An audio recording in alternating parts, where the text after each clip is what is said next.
नमस्कार, ज्ञान विविधि चैनल में मैं अनुषा आपका आपसे स्वागत करती हूँ, अभिनंदन करती हूँ।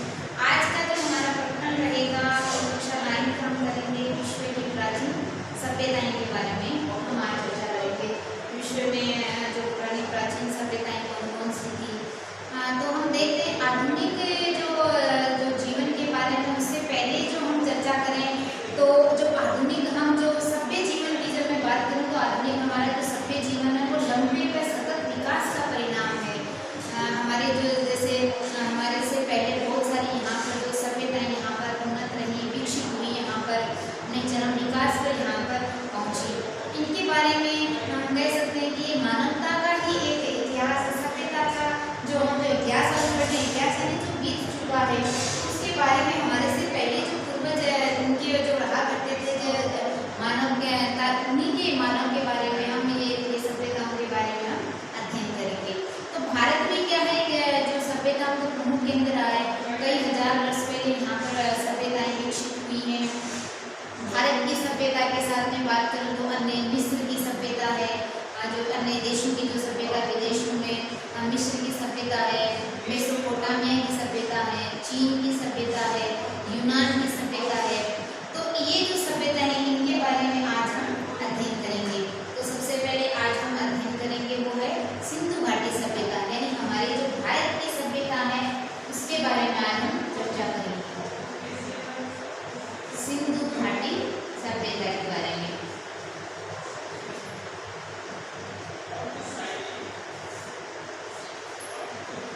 इसके बारे में देखते हैं।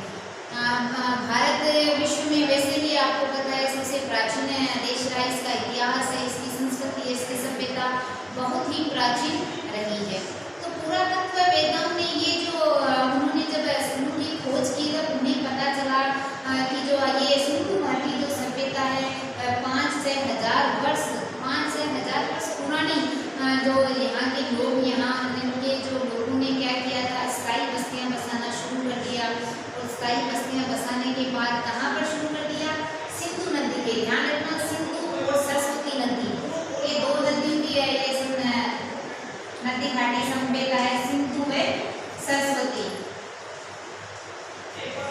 सिंधु है सरस्वती और उनकी जो सहायक नदियां हैं उनके आसपास के जो किनारों पर क्या यहाँ पर मानव ने अपनी बस्तियां बसाना शुरू किया।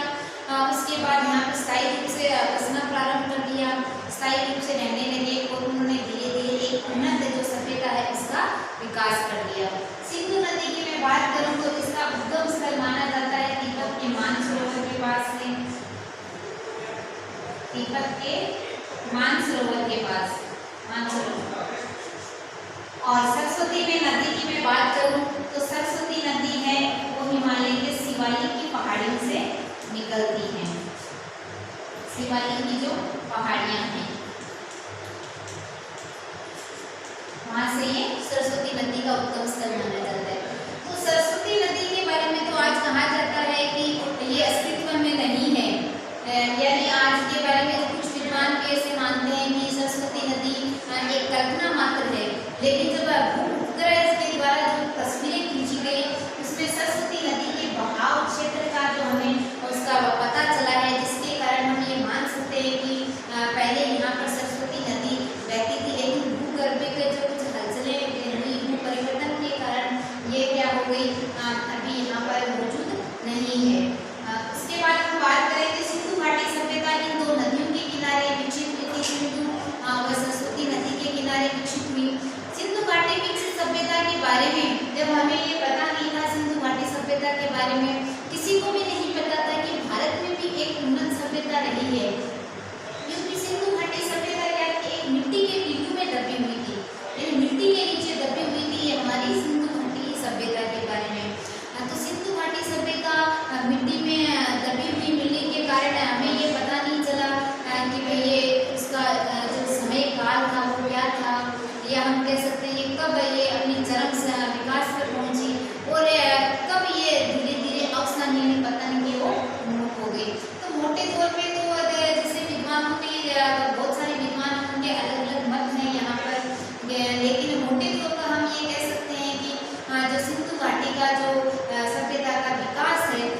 यहाँ पर अपने चरम विकास पर पहुंच गई थी।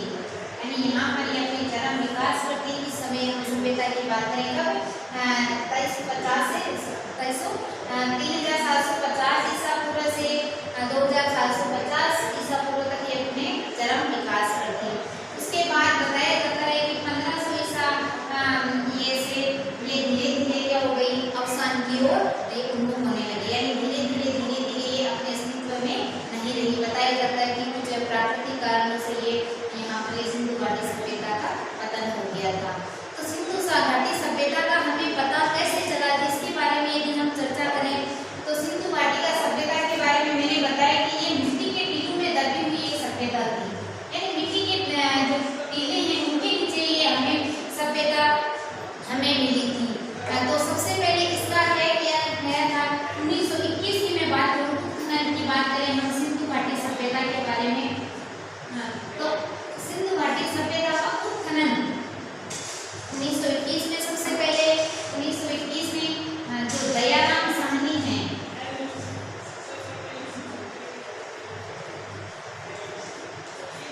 उनके द्वारा खोजा गया था 1921 में। इस समय की हम देखो चर्चा करें तो 1921 की हम बात करें, यहाँ पर एक विभाजित भारत है। यानी इस समय तो हमारा भारत क्या था, अंग्रेजों का गुलाम था। तो उस समय भारत के दो टुकड़े भी नहीं हुए थे, भारत और पाकिस्तान भी नहीं बने थे।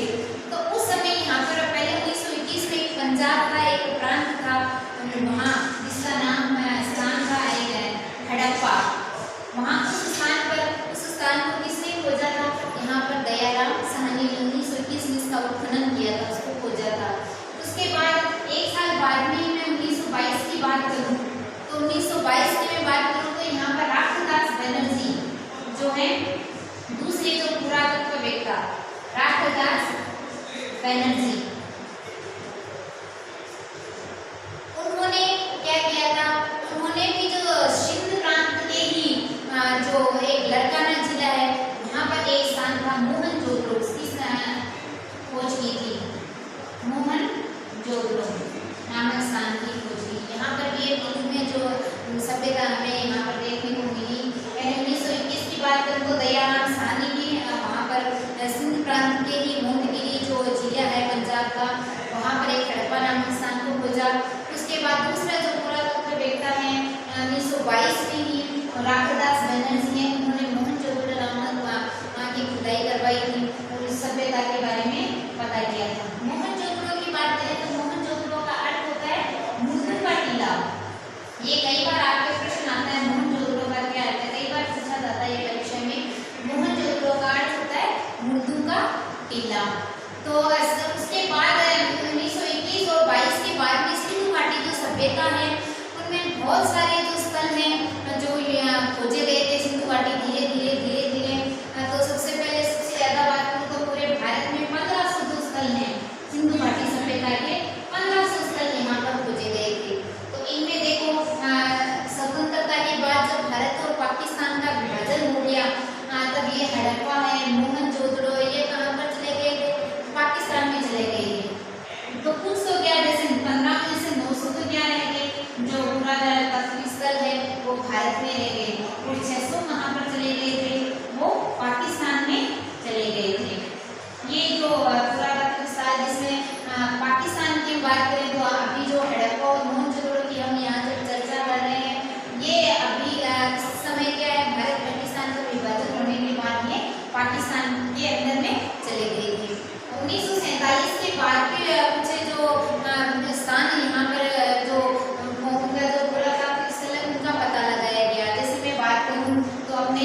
नाम से भी क्या है अलग अलग जो पुरातत्व स्थल हैं उनकी खोज की गई थी। आगे हम देखते हैं सिंधु घाटी सभ्यता की विशेषताएं। क्या विशेषताएं रही कि ये काफी उन्नत स्तर पर रही, काफी अपने समय में ये बहुत ही जो प्रसिद्ध है ये सभ्यता रही थी। तो क्या क्या विशेषताएं हैं इसकी हम विशेषताएं देखते हैं। सिंधु घाटी सभ्यता की विशेषताएं, सबसे पहली विशेषताएं की मैं बात करूं, ध्यान देना, नगर नियोजन है। सिंधु घाटी सभ्यता की पहली विशेषता क्या है, नगर नियोजन। सिंधु घाटी सभ्यता की विकसित है, इसका उन्नत स्तर, इनके बारे में हमें जो अवशेष मिले हैं उनके से हमें पता चलता है कि सिंधु घाटी सभ्यता के समय का जो अवशेष हैं उनसे हमें यही पता चलता है कि उस समय के लोग क्या करते थे, नगर नियोजन यानी एक योजना बनाकर अपने नगरों और आवासों का निर्माण करते थे। यानी एक सुनियोजित तरीके से क्या करते थे, अपने जो नगरों का आवासों का निर्माण करना, सड़कों का विस्तार करना, सड़कें भी अच्छी तरीके से बनाई जाती थी, बड़े बड़े स्नानागार बनाए जाते थे, आंगन जैसे बनाते समय आवास घर बनाया जाता, घर का आंगन खुला रखा जाता था, बड़े बड़े जो स्नानागार है, अन्नगार है आदि बनाए जाते थे। उनकी उस समय की बात करें तो बड़ी बड़ी हमें उस समय बहुत बड़ी बड़ी जो इमारतें हैं उनके खंडर के अवशेष मिले हैं, विशाल जो अन्नागार हैं वो मिले हैं, विशाल स्नानागार हैं वो मिले हैं, धातु की पिघली हुई जैसे भट्टियां हैं वो मिली हैं, वेदिकाएं हैं जिसमें यज्ञ वगैरह जो संपन्न करवाए जाते थे वो हमें बहुत सारी यहाँ पर ये मिले हैं, जिससे हमें ये पता चलता है कि उस समय हमारी जो सिंधु घाटी सभ्यता थी वो बहुत ही उन्नत स्तर पर थी। अब हम बात करते हैं दूसरी विशेषता, नगर नियोजन के बाद दूसरी विशेषता है लोगों का सामाजिक जीवन। सामाजिक जीवन कैसा था, सिंधु घाटी सभ्यता के लोगों का सामाजिक जीवन कैसा था।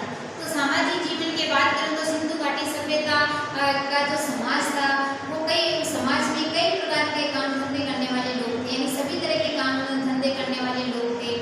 व्यक्ति को अपनी योग्यता के आधार पर अपनी योग्यता से क्या करता था, वो सामाजिक जो व्यवस्था है इसमें अपना योगदान देता था।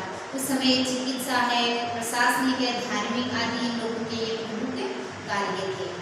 अगली मैं बात करूँ सिंधु घाटी सभ्यता की विशेषताएं, तो ये है आपकी परिवार व्यवस्था। उस समय सिंधु घाटी सभ्यता की परिवार व्यवस्था कैसी थी, परिवार व्यवस्था उसके बारे में देखते हैं। सिंधु घाटी सभ्यता की जब हमने इनकी खोज की गई थी, उत्खनन किया गया था, तो हमसे पता चलता है कि सिंधु घाटी की सभ्यता का जो समाज है उसकी प्रमुख इकाई क्या था, परिवार था। और बहुत संख्या में हमें जो नारियों की जो मूर्तियाँ मिली हैं उससे हमें पता चलता है कि उस समय समाज या परिवार में नारियों का प्रमुख स्थान था। उस समय पर्दा प्रथा नहीं थी, स्त्रियाँ क्या करती थी, चांदी के व तांबे के आभूषण पहना करती थी। और उस समय के लोग क्या करते थे, सादे वस्त्र यानी सूती वस्त्र पहना करते थे। और जो उनके जो मनोरंजन की मैं बात करूँ तो मनोरंजन के साधन थे, शिकार करना, संगीत सुनना, ये इनके मनोरंजन के साधन थे। यानी कुल मिलाकर मैं बात करूँ तो परिवार में स्त्रियों की जो है स्थिति को बहुत ही सम्मानजनक थी, और इसीलिए ये माना जाता है कि ये काफ़ी उन्नत स्तर पर भी मानी जाती है। अगली मैं विशेषता की बात करूँ सिंधु घाटी सभ्यता की, तो वो है आर्थिक जीवन। आर्थिक जीवन कैसा था, आर्थिक जीवन की बात करें तो आर्थिक जीवन में दो जो क्षेत्र आते हैं, तो कृषि क्षेत्र और एक व्यापार का जो क्षेत्र है, तो दोनों की हम बात करेंगे यहाँ पर आर्थिक जीवन में। तो कृषि क्षेत्र की हम बात करें तो जैसे कालीबंगा है, कालीबंगा नाम है, आज हमारे हनुमानगढ़ जिले में मानी जाती है कालीबंगा सभ्यता के बारे में। तो आर्थिक जीवन में उस समय कालीबंगा सभ्यता में जो जुते हुए खेत है उसके साक्ष्य मिले, यानी खेतों को जुता हुआ मिला, इसका मतलब खेत को जोता जाता था, खेती की जाती थी। ये प्रश्न कई बार पूछा जाता है, कालीबंगा कौन सी सभ्यता है जिसमें जुटे हुए खेत के साक्ष्य मिले हैं, अवशेष मिले हैं, तो वो है कालीबंगा।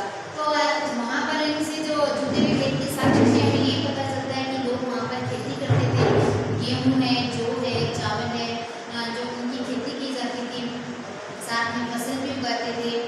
खेती के साथ साथ बताया जाता है, साक्ष्य से पता चलता है कि वहाँ लोगों का जो दूसरा कृषि के साथ मुख्य व्यवसाय लोग अपने जो पशुओं को पालन के रूप में कार्य करते थे। गोवंश यानी गाय को सर्वोच्च माना जाता था। उसके बाद हम व्यापार के आर्थिक जीवन में हम बात करें तो व्यापार में जब की बात करें तो व्यापार बहुत ही उन्नत है जो क्षेत्र में माना जाता है। व्यापार के क्षेत्र में हम बहुत सारे स्तर पर तांबे और कांस्य के बर्तन हम यहाँ पर मिले। उसके साथ साथ जो मिट्टी के बर्तन हैं, जैसे मिट्टी के मटके हैं, वो भी बड़ी मात्रा में यहाँ पर हमें मिले हैं। एक यहाँ पर हमें बात करूँ तो यहाँ पर गुजरात में हमने जो चर्चा की थी लोथल, गुजरात में एक जो स्थल है पुरातात्विक स्थल है लोथल गुजरात में, वहाँ पर एक ना अवशेष में बंदरगाह का पता चला। जब उत्खनन किया गया इस सभ्यता का तो यहाँ एक बंदरगाह के अवशेष यहाँ पर हमें मिले। उस अवशेष से हमें यही पता चलता है कि जो उस समय क्या थे, हमारे जो दूसरे देशों के साथ में क्या थे, व्यापारिक संबंध यहाँ पर थे। दूसरे देशों की बात करूँ तो उस समय की जो सभ्यताएं थी, मिस्र है, यूनान है, सुमेर है, उस सभ्यता के साथ हमारा जो व्यापारिक संबंध यहाँ पर बहुत ही घनिष्ठ संबंध बताया जाता है। जैसे कि मेसोपोटामिया की सभ्यता है और हमारी जो सिंधु घाटी सभ्यता है, दोनों की जब उत्खनन किया गया तो दोनों में कुछ यहाँ पर समानताएं मिली, जिससे पता चलता है कि दोनों जो सभ्यताएं उनके बीच में बहुत घनिष्ठ संबंध थे। उनके साथ जो व्यापारिक को संबंध भी काफी थे। अब मैं अगली सभ्यता की जो विशेष है उसकी बात करूँ तो वह है उनका धार्मिक जीवन, यानी उनका धार्मिक जीवन कैसे थे। जो सिंधु घाटी सभ्यता के लोग थे उनके धार्मिक जीवन के बारे में बात करते हैं। धार्मिक जीवन के बारे में मैं बात करूँ तो सिंधु घाटी सभ्यता के लोग थे वो प्रमुख रूप से प्राकृतिक शक्तियों के उपासक थे। जैसे मान लो पृथ्वी है, जल है, अग्नि है, पीपल है, वृक्ष है, उनकी क्या करते थे, वो शक्ति के रूप में उपासना करते थे। जिसके कारण वो क्या करते थे, कुछ जो मूर्तियाँ या मुद्राएं हमें जो प्राप्त हुई हैं, जो ताबीज जो हमें प्राप्त हुए हैं उनसे सिंधु घाटी सभ्यता से, तो उनसे तो हमें ये भी पता चलता है कि उस समय के लोग बलि प्रथा है और जो अंधविश्वास है उनमें बलि प्रथा है, जादू टोना है, ये जो अंधविश्वास है वो भी काफी उस समय प्रचलित थे। लोथल और जो बात करें कि लोथल है, राखी गढ़ी है, कुछ जो अन्य जो स्थल है पुरातात्विक स्थल, उनकी जब खोजों की पता की गई तो उसमें बहुत सारी में वेदिकाएं प्राप्त हुई हैं, जिनसे पता चलता है कि उस समय के लोग क्या करते थे, यज्ञ भी किया करते थे और मातृ देवी है, शिव की उपासना भी बहुत ही की जाती थी। तो यहाँ धार्मिक कुल मिला के बात करें तो सिंधु घाटी के सभ्यता के लोग धार्मिक जीवन में प्राकृतिक शक्ति के मुख्य रूप से यहाँ पर जो उपासना करते थे। अब हम बात करते हैं सिंधु घाटी सभ्यता का अवसान, यानी क्या हो गया ऐसा कि ये धीरे धीरे ये सभ्यता अवसान यानी पतन की ओर चली गई। सिंधु लिपि की बात यहाँ पर चर्चा करें, जब हमें ये सिंधु घाटी के बारे में जब उत्खनन हुआ तो हमें जो लिपियाँ जो इसकी जो लिखी हुई जो हमें प्राप्त हुई है वो अभी तक बताया जाता है कि अभी तक ये सही ढंग से नहीं पढ़ी जा सकी है, लेकिन फिर भी कुछ जो अनुमान के आधार पर कुछ जो विद्वान इतिहासकार हैं उनका मत है कि उस जो सभ्यता का विकास कुछ प्राकृतिक कारण ऐसे हुए जिनके कारण ये क्या हुई, ये सभ्यता का पतन धीरे धीरे प्राकृतिक कारणों से ये पतन हो गया। लेकिन ये आज उस जो युग में रहने वाले जो निवासियों के द्वारा जो बहुत परिश्रम से उन्होंने जो भवन है, इमारतें हैं, उनका उन्होंने जो निर्माण किया वो तो आज हम खंडहर के रूप में देख सकते हैं, लेकिन उनने जो छाप छोड़ी है, जो अपनी संस्कृति की जो उन्नत सभ्यता की जो जिसका परोक्ष प्रभाव आज भी हमारे भारत में देखने को मिलता है। और प्रारंभिक चरणों की बात करें तो इस निर्माण में सिंधु घाटी सभ्यता का हमारा यहाँ पर महत्वपूर्ण योगदान रहा है। तो हमने चर्चा की थी सिंधु घाटी सभ्यता के बारे में। आज यहाँ पर सिंधु घाटी सभ्यता ये जो भारत की जो सबसे प्राचीन सभ्यताएं थी, ये दो नदियाँ सिंधु और सरस्वती नदी के किनारे ये विकसित हुई थी। जो नदियों के किनारे जो मानव समुदाय ने अपनी जो स्थायी बस्तियाँ यहाँ बसाना शुरू किया, उसके बाद उसका जो उत्खनन यहाँ पर सबसे पहले भारत विभाजन से पहले उत्खनन शुरू हो गया था 21-22 में हमने चर्चा की थी वहाँ पर।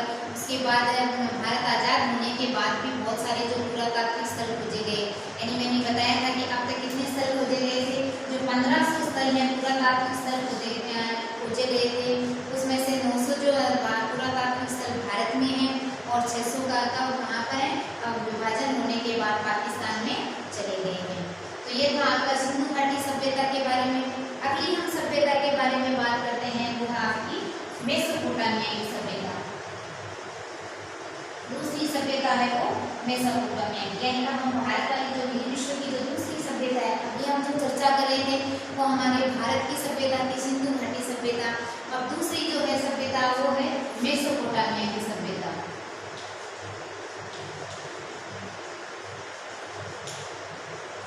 ये है मेसोपोटामिया की सभ्यता।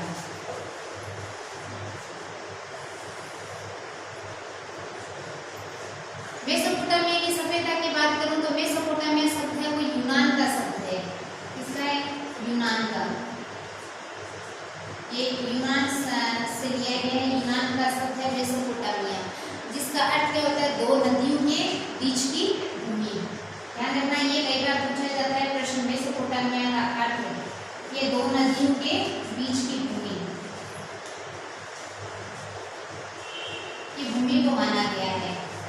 और ये भूमि है कौन सी नदियों की? हम जब चर्चा करें यहाँ पर मेसोपोटामिया को दो जो नदियां हैं, गजला और फरात। एक तो थी गजला और दूसरी है फरात। ये दो नदियां यहाँ पर, ये मेसोपोटामिया को प्रमुख रूप से यहाँ की, ये इन्हीं के दो नदियों के बीच की भूमि में ये सभ्यता विकसित हुई। मेसोपोटामिया का जो आधुनिक नाम हम बात करें तो आज का जो ईराक देश है, आज का जो वर्तमान नाम है इराक, मेसोपोटामिया का वर्तमान नाम क्या है? इराक है।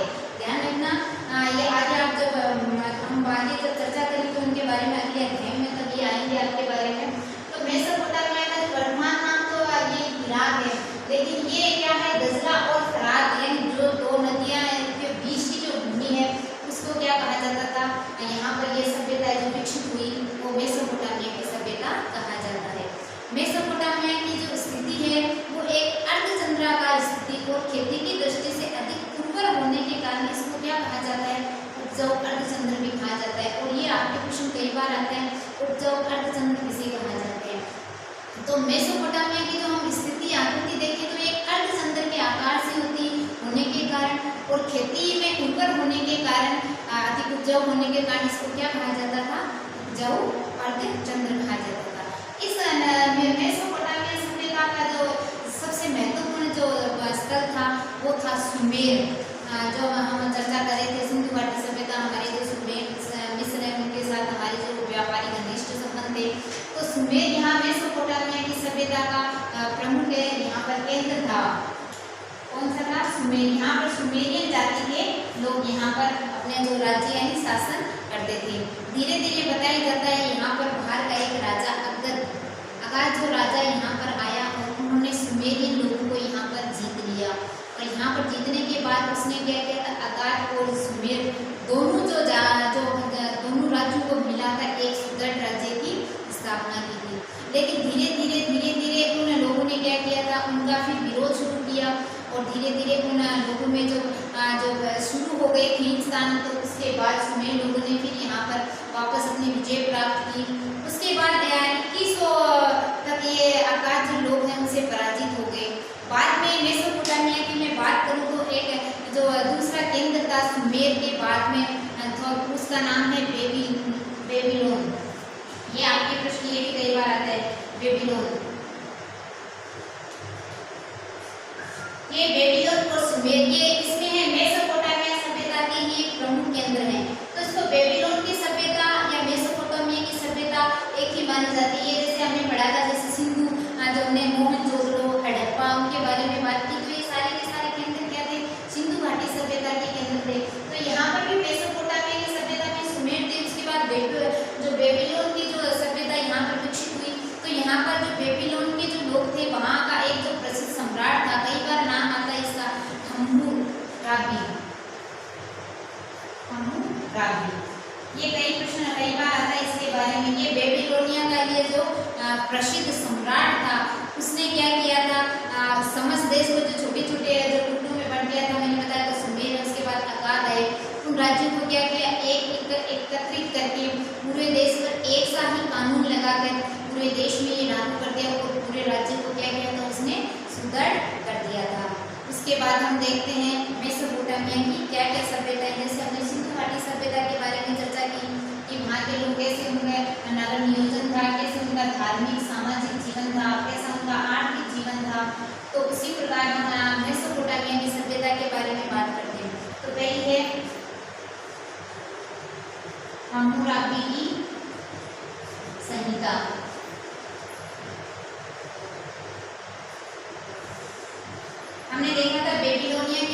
थे वो हम्मुराबी, यहाँ नहीं तो बेबीलोन का जो प्रसिद्ध सम्राट था हम्मुराबी, उसने क्या किया था, एक अपनी विधि संहिता उसने यहाँ पर तैयार करवाई थी। उस विधि संहिता के लिए की बात करूँ तो उस समय की सबसे, इस समय की भी ये सबसे प्राचीन जो संहिता है वो हम उसको मान सकते हैं। उसने क्या किया था, 8 फीट ऊंची एक जो पत्थर की शिला है उस पर एक जो शिला लेख जिसको कहते हैं एक लेख प्रिंट करवाया था, यानी 8 फुट ऊंची थी वो। वहाँ पर क्या किया था, एक शिला लेख पर एक लेख प्रिंट करवाया था। उसका एक जो दंड विषयक जो सिद्धांत था हम्मुराबी सम्राट की मैं बात करूँ तो उसका दंड के विषय में एक सिद्धांत उसने लागू किया था, जैसे को तैसा, खून के बदले खून, यानी उसका जो दंड जो प्रक्रिया थी वो बहुत ही कठोर मानी जाती थी, यानी सबके बराबर, यानी उसका इतनी सबसे बड़ी विशेषता ये थी कि उसके जो जिसका जैसा व्यवहार करता था उसके साथ वैसा ही व्यवहार उनको वापस उनको उनके साथ किया जाता था। जैसे उसने दंड विषयक सिद्धांत भी दे दिया, जैसे को तैसा या खून का बदला खून। दूसरी मैं बात करूँ तो मेसोपोटामिया का सामाजिक जीवन की हम बात करते हैं। सामाजिक जीवन कैसा था मेसोपोटामिया के लोगों का?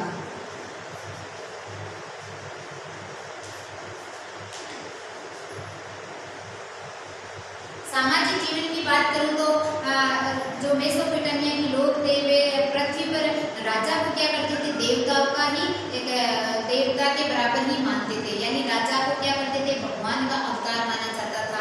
राजा और राज परिवार है, उसके बाद दूसरा स्थान आता था वो पुरोहित का आता था, यानी सबसे पहले क्या करते थे, राजा को ही माना जाता था, यानी भगवान के बराबर, यानी पृथ्वी पर भगवान ने इसको अवतरण के रूप में यहाँ पर भेजा गया था। उसके बाद माना जाता है कि यहाँ के लोग राजा और राज परिवार के बाद दूसरा स्थान पुरोहित का आता था। उसके बाद तीसरे वर्ग में व्यापारी हैं, जमींदार हैं, कृषक हैं, वो आते थे। और चौथे वर्ग में बताया जाता है जो दास हैं, जो उसकी स्थिति सबसे नीची थी। और लगातार जो युद्ध होते रहते थे, उन युद्ध के कारण सेना की जो स्थान था वो भी महत्वपूर्ण स्थान था। उसके बाद में हम बात करेंगे अगली विशेषताएं आर्थिक जीवन के बारे में। उनका आर्थिक जीवन कैसा था? आर्थिक जीवन की बात करें तो जैसे हमने सिंधु घाटी सभ्यता की बात की तो कृषि, पशुपालन और व्यापार, तो उसी प्रकार जो मेसोपोटामिया की सभ्यता है उसका भी जो आर्थिक जीवन है वो प्रमुखतया क्या था, कृषि थी। कहा जाता है कि मेसोपोटामिया के लोग क्या करते थे, हल चलाकर खेती किया करते थे। उनके भी क्या थे, जो नदियां हैं उनकी क्या करते थे, वो नहर निकालते थे। नहर निकालने के बाद उन नहरों को क्या करते थे, एक बांध के रूप में बना लेते थे। और इन्हीं बांधों को फिर वो सिंचाई के रूप में जब वो खेती करते थे तो वो सिंचाई के रूप में क्या करते थे, यहाँ पर काम में लेते थे। उसके बाद व्यापार की मैं बात करूँ तो मेसोपोटामिया की सभ्यता भी बहुत ही उन्नत स्तर पर थी। यहाँ पर एक धार्मिक स्तर नहीं, एक व्यवसाय स्तर के रूप में माना जाता था इसको।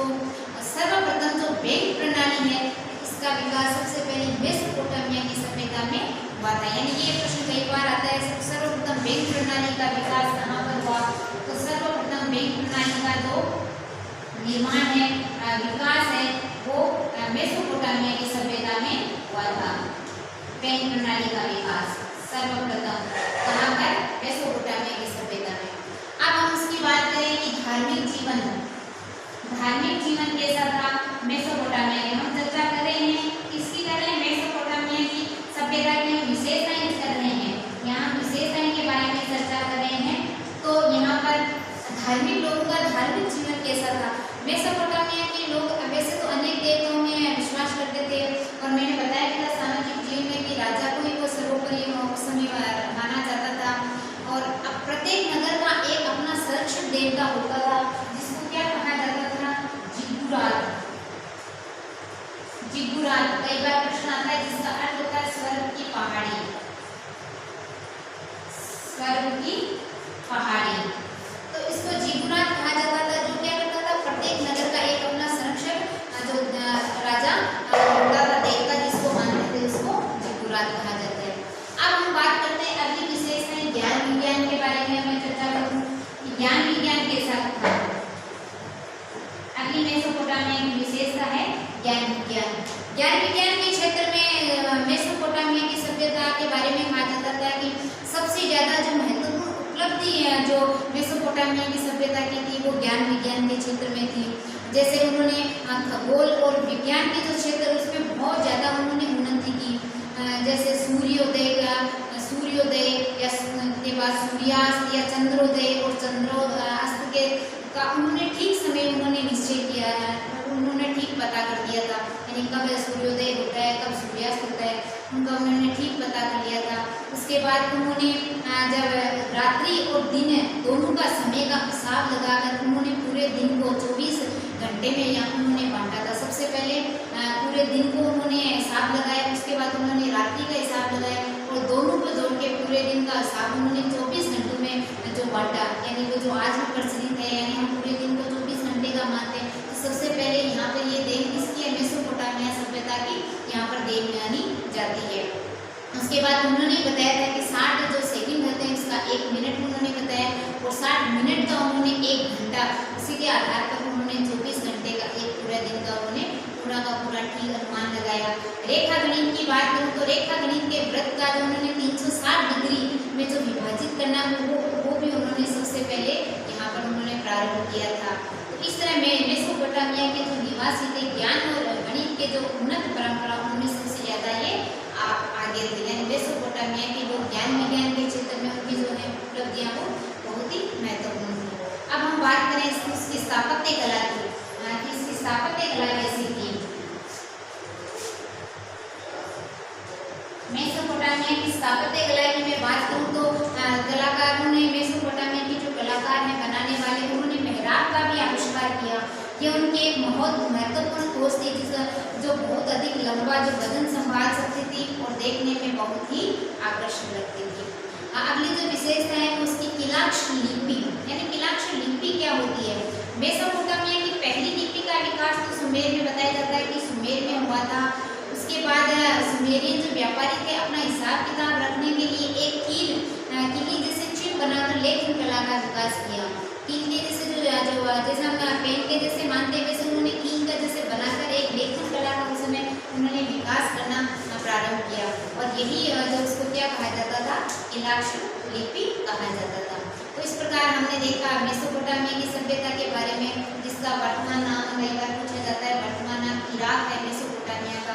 ये इसका अर्थ होता है दो नदियों के बीच की भूमि, यानी दजला और फरात दो नदियाँ बहती हैं इराक में, इनके बीच की भूमि ये मेसोपोटामिया, यहाँ पर ये सभ्यता विकसित हुई। यहाँ पर इसका जो प्रमुख जो केंद्र था वो सुमेर था, उसके बाद बेबीलोन था। वहाँ का जो प्रसिद्ध सम्राट था उसने अपनी विधि संहिता से उसको उन्होंने पूरे देश में एक जैसा कानून लागू किया था। उसके बाद उनके मेसोपोटामिया में जो सामाजिक जीवन है, आर्थिक जीवन है, धार्मिक जीवन है, ज्ञान विज्ञान के क्षेत्र में हमने देखा सबसे ज़्यादा जो मेसोपोटामिया की सभ्यता की उपलब्धि थी वो ज्ञान विज्ञान के क्षेत्र में सबसे महत्वपूर्ण उपलब्धि थी। जैसे सूर्योदय है या पूरे दिन का उन्होंने ठीक निश्चय कर लिया कि 24 घंटे का पूरा एक दिन होता है, 60 मिनट का 1 घंटा होता है, 60 सेकंड का 1 मिनट होता है। उसी प्रकार रेखा गणित के व्रत में भी उन्होंने 360 डिग्री का जो अनुमान उनका था जो आज भी हम मानते हैं। उसके बाद उनकी जो उनका जो स्थापत्य कला के क्षेत्र में जो मेहराब जो है आज भी यहाँ पर जो आकर्षक है, यानी जो अधिक वजन संभालने वाली को देखने में बहुत आकर्षक लगती है। उसके बाद अगली विशेषता हमने किलाक्षर लिपि के बारे में बात की थी, जो व्यापारी लोग अपने हिसाब किताब करने के लिए जो रखते थे उसको किलाक्षर लिपि के रूप में हमने देखा। तो आज हमने चर्चा की है जो विश्व की प्राचीन सभ्यताओं में सबसे पहले हमने भारत की जो हमारे भारत की सिंधु घाटी सभ्यता के बारे में चर्चा की। उसके बाद में हमने जो मेसोपोटामिया सभ्यता के बारे में हमने चर्चा की थी। इसके बारे में आपका जो मेन पॉइंट है वो देखना और इसको समझना और याद करना। कल हम जो उसके बारे में आगे जो चर्चा